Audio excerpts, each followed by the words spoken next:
नमस्कार मित्रांनो, मी अभिजित आपलं स्वागत करतो गप्पांच्या दर्जेदार कार्यक्रम द गजाली शोमध्ये. आज आपल्यासोबत अशाच एक सामाजिक, राजकीय, व्यावसायिक क्षेत्रातली एक दिलखुलास, मनमोकळी व्यक्ती आहे. त्यांचं नाव आहे रत्नागिरीतले शिवसेना शहर प्रमुख श्री बिपिनजी बंदरकर, जे रत्नागिरी क्रिकेट असोसिएशनचे सेक्रेटरी सुद्धा आहेत.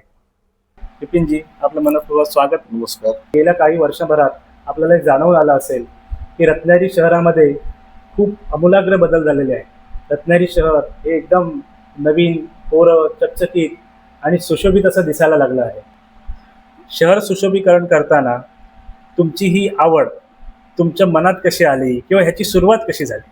माननीय मुख्यमंत्री साहेबांनी त्यांना भरभरून निधी दिला आणि त्याचा विकास कामासाठी माननीय उदय सामंत साहेबांनी रत्नागिरी शहर असेल, तालुका असेल, पर्याय जिल्हा असेल, विविध ठिकाणी भरघोस निधी दिला. त्यामुळे हा विकास होऊ शकला.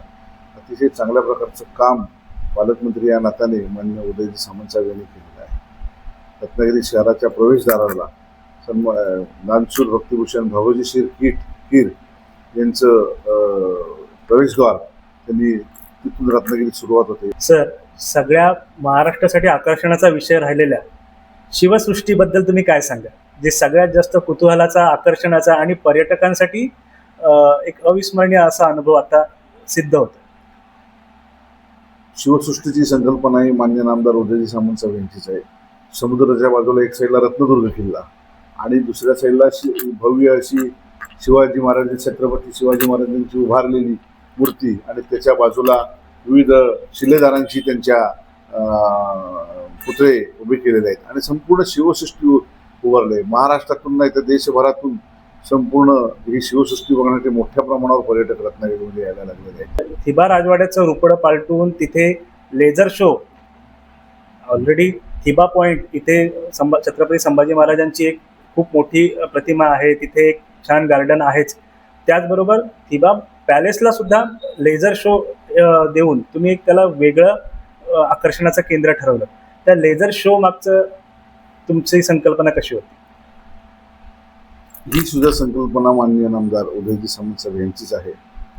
माझ्या माहितीप्रमाणे लेझर शो भारतामध्ये हा पहिलाच असावा. महाराष्ट्रात तर नक्की पहिलाच आहे आणि हा पहिलाच लेझर शो रत्नागिरीमध्ये झाला. मोठ्या प्रमाणावर पर्यटक तिथे यायला लागले. संपूर्ण जो थिबा राजवाडा आहे त्याच्यावर हे चित्रित केलं तर छत्रपती शिवाजी महाराजांची काही माहिती आणि भारतरत्न, जे भारतातील कोकणातील भारतरत्न त्यांच्याविषयीची माहिती त्या 3D मल्टीमीडिया शोमध्ये दिली जाते आणि एक वेगळं फिलिंग त्या ठिकाणी येतं. अतिशय चांगल्या प्रकारचं पर्यटकांसाठी एक दालन म्हणजे नामदार उदयजी सामंत साहेब यांनी दिलेलं आहे.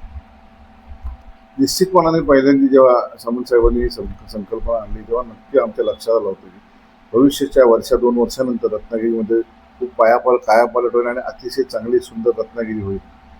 आणि त्या दृष्टीने त्यांनी तारांगण आहे, तारांगणाचं काम थोडंसं लांबलेलं जरी असलं तरी अतिशय सुंदर एक वास्तू आज आपल्या रत्नागिरीमध्ये झाले.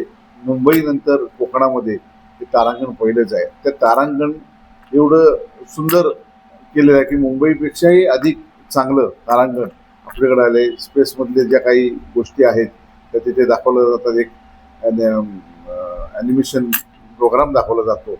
भविष्यामध्ये हे प्रोग्राम चेंज करून त्याच्यामध्ये विविधता आणण्याचा प्रयत्न आहे किंवा आता त्याची सूचना देखील तशी मान्य नामदार उदयजी सामंत साहेब यांनी दिलेली आहे. त्याचबरोबर संपूर्ण रत्नागिरीमधील विविध पर्यटन स्थळं असतील, देवस्थानं असतील, त्याच्या बाजूला एक तिथे प्रतिकृती जे स्कूल ऑफ आर्ट्स यांच्या माध्यमातून मान्य नामदार साहेब यांनी केलेली आहे आणि संपूर्ण रत्नागिरीचा प्रतिकृती त्या छोट्याशा दालनामध्ये तिथे केलेले आहेत. आणि तिथे ते बघितलं की त्याच्यानंतर लक्षात येतं की रत्नागिरीमध्ये कोणकोणती ठिकाणं आहेत, अतिशय चांगली ठिकाणं, आणि ती बघूनच अख्खी रत्नागिरी तिथे छोट्याशा रूपामध्ये आपल्याला बघितली जाते. आणि आज मारुती मंदिर हे रत्नागिरीचं सगळ्यात प्रमुख असं हार्ट ऑफ द सिटी, प्रमुख असे उजळून दिसते. त्याच्याबद्दल तुम्हाला काय म्हणायचं आहे?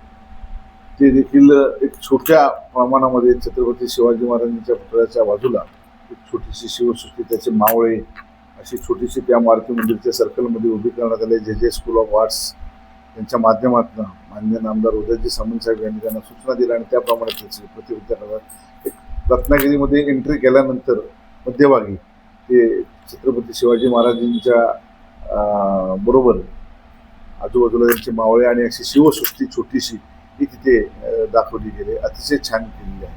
तर रत्नागिरीचा प्रवेश केल्यापासून माननीय दानशूर श्री भागोजी शेटखीर यांची कमान जिथून सुरू होते, तिथून खाली आल्यापासून मारुती मंदिर सर्कल इथला परिसर, खाली आल्यानंतर माळ नाका येथे श्री विठ्ठलाची मूर्ती आहे, पुन्हा जेल नाका येथे एक तुळशी वृंदावन एक सुंदर तयार होत आहे.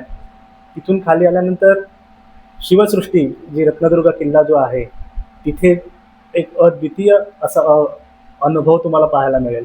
थिबा पॉईंट आणि थिबा पॅलेस इथला लेझर शो तुमचं मन एकदम मोहून घेईल.